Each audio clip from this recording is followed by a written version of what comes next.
thank you, Presiding Officer, to ask the Scottish Government whether it will provide an update on what steps it is taking to bring the strike action by teachers to an end. Cabinet Secretary Shirley-Anne Somerville. We remain in talks with unions, and recent dialogue has explicitly focused on the potential areas of compromise with a view to reaching an agreement which is acceptable to all sides. Only COSLA, as the employer, can make a formal offer to the teaching unions. I met with the EIS General Secretary on Friday of last week and had discussions with the other teaching unions on the same day. There remains a shared commitment to continue this dialogue. Stephen Kerr. Déjà vu. This is such a mess of the Cabinet Secretary's own making. Shirley-Anne Somerville is the Cabinet Secretary. She is responsible, and yet she shows not 1 ounce of energy or urgency to resolve this dispute. And now there's a clear threat, Presiding Officer, to the exams timetable. After everything our young people have been through, the Cabinet Secretary should be ashamed. She was on TV on Sunday, more interested in purging the SNP dissidents than settling the dispute with Scotland's teachers. She did say that everyone should get around the table. Yet 2 weeks ago she made it clear that she wasn't even in the room, let alone at the table. Will she now take a place at the table and take an active part in the talks to end the teacher strikes? Why has the Deputy First Minister been parachuted into the dispute? Is this an admission of Shirley-Anne Somerville's failure? Cabinet Secretary. Well, I think not for the first time, Presiding Officer, Mr Kerr's questioning suggests a lack of understanding about the workings of the SNCT in particular. Can I point out that the only way that this could be resolved today is for the Scottish Government and local government to agree to the union pay demands. Now, that is simply unaffordable. It is simply unsustainable. Now, if that's what Stephen Kerr is suggesting, it is perhaps just as well he doesn't have responsibility for the public finances. But if I did say very clearly at the weekend, and will do so again, that I'm confident that discussions that are being had between the Scottish Government, councils and the SQA will ensure that the exam diet will not be threatened, even if teaching unions choose to undertake industrial action during that time. Stephen Kerr. Well, I think I perfectly understand what the process looks like and how it should be conducted. And while Nicola Sturgeon is happy to meet with representatives of other public service unions, apparently the Cabinet Secretary is not prepared herself to get involved in speaking to Scotland's representatives, teachers. We're 312 days in, and it's clear the Cabinet Secretary's policy is to do nothing. And there's a very real threat now. There is a very real threat, despite what we've just heard, to the exams timetable. The Cabinet Secretary has no intention of settling this pay dispute in this financial year. It's her deliberate policy to do nothing. Her inaction is letting down Scotland's children and young people. She's showing disdain to teachers. The Cabinet Secretary has no interest in negotiating a deal in this financial year. Tell me that I am wrong. Cabinet Secretary. Well, I'm not entirely sure, Presiding Officer, that Mr Kerr was listening to my original answer, because if he was, he would have heard that I met with the EIS General Secretary on Friday. That's the latest of many meetings, and I had discussions with the other trade unions on the same day. We have an ongoing commitment for that dialogue to continue.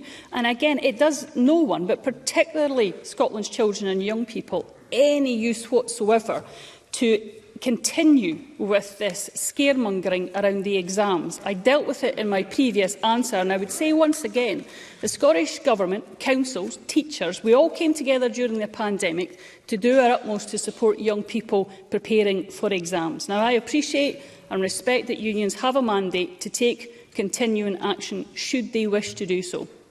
But there is a shared endeavour to support our children in the build-up to during exams. That remains in place with the Scottish Government. It remains so with our agencies, and I am confident that working together we will have contingencies in place so that the exam diet is not threatened. Jackie Dunbar. Thank you, Presiding Officer. Only last month, the Tory Education Secretary in Westminster snubbed striking teachers down south by saying that we didn't negotiate pay with teaching unions because that is not what we are here to do, while at the same time trying to crack down on collective action with their draconian anti-strike legislation. Can the Cabinet Secretary provide a renewed commitment that no stone will be left unturned here in Scotland to find a fair, sustainable agreement with the teaching unions? Cabinet Secretary. Well, I think Jackie Dunbar is quite right to point to the fact that the resolution has to be fair and affordable and sustainable. We are, as a government, absolutely committed, of course, to the continuation of the Scottish Negotiating Committee for Teachers, and we are, of course, resolutely opposed to the anti-trade union legislation being proposed by Stephen Kerr's colleagues in the UK Government, something he himself, I note, Presiding Officer, has not came out against today, nor, as far as I am aware, has other Tory MSPs. Michael Marra. Thank you, Presiding Officer. Yesterday, the Cabinet Secretary took to the airwaves to warn unions not to disrupt exams. The brass neck of this government warning anyone about the conduct of exams is the teaching workforce that have bailed them out of their SQA disaster for the last 3 years. And the response to that rhetoric today, more strike dates, and those unfortunate enough to have the Cabinet Secretary as their MSP among the worst affected. Presiding Officer, we're back in the 1980s, are we not? Michael Forsyth, George Younger, Peter Fraser, Malcolm Rifkind, all targeted by the teaching unions. How on earth did we end up here? When will the Cabinet Secretary do the job taxpayers have sent her here to do? When will she sanction an offer, get it on the table and get a deal done? Cabinet Secretary. Well, with the greatest respect to Michael Marra, I go back to the point I made earlier. If the pay dispute was to be resolved today, the Scottish Government and local government would have to agree to union pay demands that are unaffordable and unsustainable. Is that actually what he is asking us to do? Because that is the reality of the situation that we're in. So we will continue to work very closely with councils and with the SQA to ensure contingencies are in place. There are, of course, the support mechanisms that were already in place through Education Scotland, for example, to provide support for the National e-learning offer as we work towards the exam diet and support of that as well. And I would say, in response to the escalation of strikes that's been suggested and proposed by the EIS today, it can choose to target action which impacts on some children and young people more than others. It can choose to escalate that strike. But none of that changes the financial reality that we are operating in. It does not change the need for all parties to compromise accordingly, to find a settlement which, I say once again, is fair and affordable. Willie Rennie. It's week after week with no offer to the teachers, insulting teachers with claims that they're paid quite enough. Is the Education Secretary not even just a little bit worried about the deep damage that she is inflicting on the relationship, that special relationship between the teaching profession and the government? Does she not understand that this could last for generations and ultimately damage our pupils? Cabinet Secretary.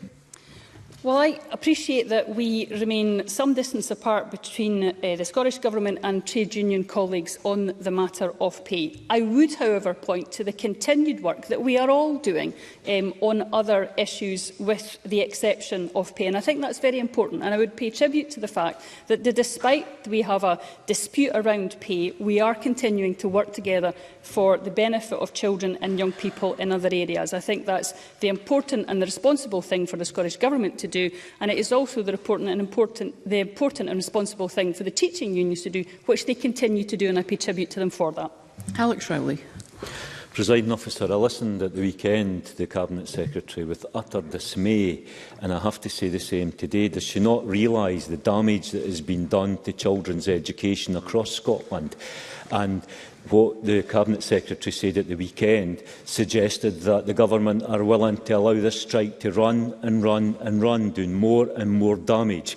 Surely the Cabinet Secretary, or does the Cabinet Secretary accept at the end of the day it is for this Government to resolve this dispute, and you will only do that by taking a better pay deal to the table? The sooner you do that, the better for all children across Scotland. Cabinet Secretary. Well, we all want to see this pay dispute resolved. Scottish Government, local government and the teaching unions. I won't reiterate again, Presiding Officer, what I've said about the financial reality of the situation. And that is the financial reality that we all have to deal with when it comes to trying to find a way to compromise and find a way forward for this. It is very important as a government that we find a way through this that is fair and affordable for teachers and also fair and affordable for other colleagues within the public sector that have already settled their pay disputes with the Scottish Government. So we will endeavour, and we will continue to endeavour every single day, every single week to ensure that this dispute has brought to an end. But in the meantime, my work will also focus on children and young people in the run-up to their exams and protecting their education.